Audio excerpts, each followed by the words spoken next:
Chers amis, on est en présence de quelqu'un qui devrait être très significatif pour nous, les francophones du Québec. Jean-Baptiste. Jean-Baptiste. Alors, il paraît, puis il proclame dans le désert de Judée, « Convertissez-vous, car le royaume des cieux est tout proche. » Alors, je trouve bien, moi, que notre société ressemble à un grand désert. Malgré toutes les lumières, malgré tout ce qu'il y a de brillant, tous les feux, je sens et je touche un vide. Et comme je rends grâce au Seigneur que ce vide ne réussit pas à, je dirais, à me pénétrer jusqu'au plus profond de mes entrailles, grâce à sa miséricorde. Alors, notre ami Jean proclame, « Convertissez-vous et croyez dans le royaume de Dieu.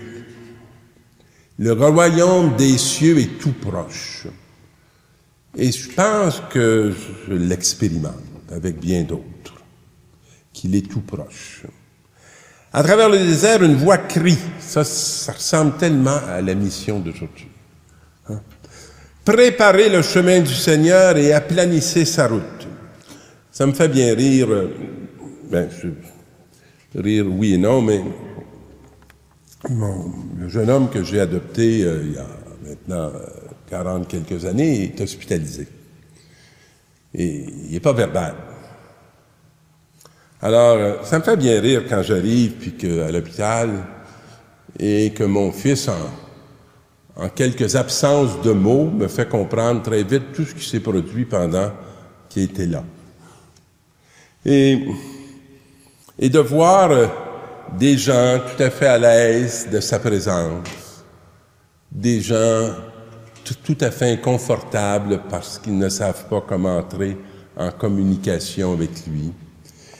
Alors, les uns qui arrivent auprès de son lit et qui éclatent de rire avec lui, les autres qui sont comme en difficulté de relation, et lui qui peut me dire tout simplement, on ne parle pas à moi.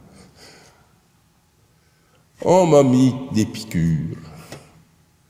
Ça l'a fait mal. Je sais pas pourquoi. J'ai peur parce que je sais pas pourquoi. Et là, je lui dis, veux-tu que j'aille poser des questions pour toi? Puis il me dit oui. Le royaume de Dieu est tout proche.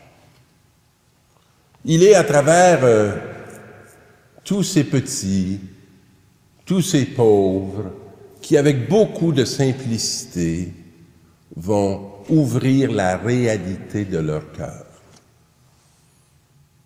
Mais on est dans un monde qui a beaucoup emprisonné les cœurs, qui n'a pas tant que ça autorisé la parole, qui impose beaucoup d'interdits. Alors, Jean dit, à travers le désert, une voix crie. Et il va dire, aplanissez le chemin. Les passages tortueux vont devenir droits. Vous êtes-vous déjà arrêté sur tout ce qu'il y a de tortueux dans vos relations? Sur tout ce qu'il y a de tortueux en vous, qui du matin au soir tord vos entrailles. Rendez droit les sentiers. C'est un chemin et un cri, un appel à la libération. Pas par une violence, mais par une reconnaissance de ce qui est caché, mais accessible par la foi à nos yeux d'hommes et de femmes croyants. Et là, on venait pour voir Jean-Baptiste. Il disait, produisez donc un fruit qui exprime votre conversion. Proclamer un fruit, c'est quoi? Alors, puis, n'allez pas vous dire en vous-même, on a Abraham comme père. Je peux faire n'importe quoi, mon père est riche. Je peux faire n'importe quoi, mon père me dit qu'il était pour me sauver. Ne croyez pas que c'est cette appartenance qui vous sauve. Non, elle vous perd. Alors, Dieu peut faire surgir des enfants de ces pierres qui sont là. Et déjà, la cognée est à la racine de l'arbre.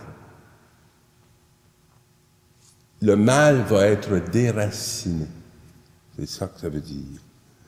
Et tout arbre qui ne produit pas de bons fruits va être coupé et jeté au feu. C'est pas des menaces. Si on lit ça comme des menaces, on ne peut pas comprendre ce que veut nous exprimer la parole. L'urgence du temps, l'urgence du présent. Hein? Moi, je vous baptise dans l'eau pour vous amener à la conversion, à changer, à vous transformer, à devenir selon le cœur de Dieu, l'être originel qu'il a créé en vous appelant à l'existence. En étant fidèle à ce qui vous habite au plus profond de vous-même. Alors, moi, je vous baptise dans l'eau pour vous amener à la conversion, mais celui qui vient derrière moi,